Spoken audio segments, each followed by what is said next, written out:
Hello everyone, welcome to our channel.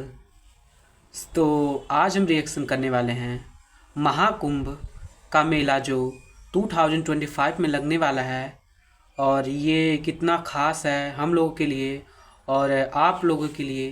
के बाद गरुण उड़ के गए वैकुंठ धाम और वैकुंठ धाम से अमृत कलश उठा लिया। इंद्रदेव, सूर्य देव, जितने शक्तिशाली देव थे सब गरुण का रास्ता रोकने की कोशिश किए, मगर गरुण इतने शक्तिशाली थे कि एक एक करके उन्होंने सबको हरा दिया। ये बात पहुंची विष्णु जी के पास, जब देव भागते हुए उनके पास गए और बोले कि अनर्थ हो जाएगा अगर ये अमृत कलश गलत हाथों में चला गया।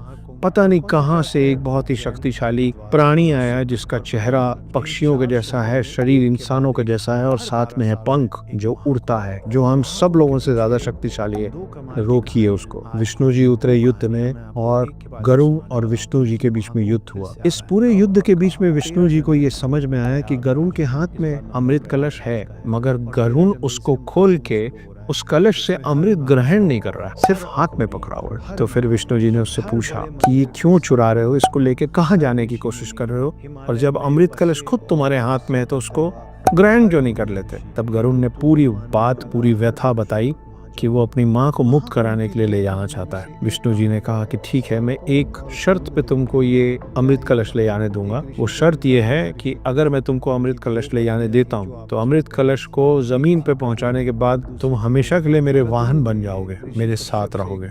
गरुण ने इस शर्त को मान लिया। जैसे ही गरुण उस अमृत कलश को ले जाके जमीन पे रखे, विष्णु जी ने मायावी शक्तियों से उस कलश को वहां से गायब कर दिया। लेकिन क्योंकि वो अमृत कलश गरुण ले जाके रख चुके थे सारे सर्पों और उनकी माँ कद्रू के सामने, तो उनका प्रण पूरा हो चुका था, जिसके कारण उनकी माँ विंता को दासित्व से मुक्त कर दिया गया था। दासित्व से विंता मुक्त हुई, लेकिन कलश और अमृत इन सबको नहीं मिल पाया। ये है पहली कहानी अमृत कलश की, क्योंकि ये माना जाता है कि जब विष्णु और गरुड़ आपस में युद्ध कर रहे थे तो उस कलश से अमृत की कुछ बूंदें पृथ्वी पे गिरी, और माना जाता है कि वो 4 जगह जहां अमृत के वो बूंद गिरे वही वो 4 जगह है जहां आज महाकुंभ होता है। उज्जैन, हरिद्वार, नासिक और प्रयागराज। दूसरी कहानी जुड़ी हुई है समुद्र मंथन से। समुद्र मंथन जिसमें एक तरफ सारे देव खड़े थे और दूसरी तरफ सारे असुर। कूर्म अवतार में विष्णु जी खुद कछुए के रूप में उसके एक्सिस बने हुए थे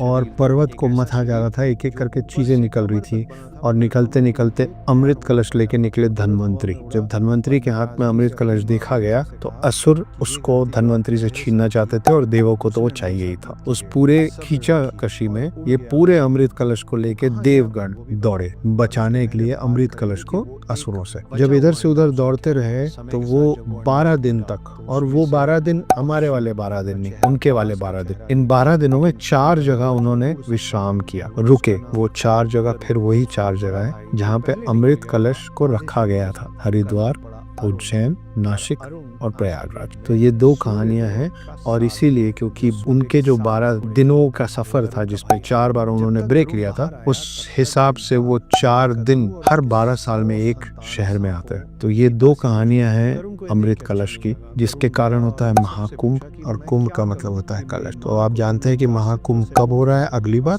कहाँ हो रहा है अगली बार, और उसका औचित्य और उसकी इम्पोर्टेंस क्या है। दूसरों को भी बताइए, इसको शेयर कीजिए और खुद पहुंचिए महाकुंभ के दर्शन करने प्रयागराज में 13 जनवरी को। मैं भी मिलूंगा आपसे। वो कलश लाके तुम लोगों को दूंगा, जिसके बाद तुम लोग मेरी माँ को दासित्व से मुक्त कर दोगे। ये कॉन्ट्रैक्ट डन हो गया, और उसके बाद गरुण उड़ के गए वैकुंठ धाम और वैकुंठ धाम से अमृत कलश उठा लिया। इंद्रदेव, सूर्य देव, जितने शक्तिशाली देव थे सब गरुण का रास्ता रोकने की कोशिश किए। अगर जो आपको कुछ भी हो तो कमेंट करके ज़रूर बताइएगा, और चैनल पर नए हो तो सब्सक्राइब करिएगा। चलिए मिलते हैं नए रिएक्शन पर।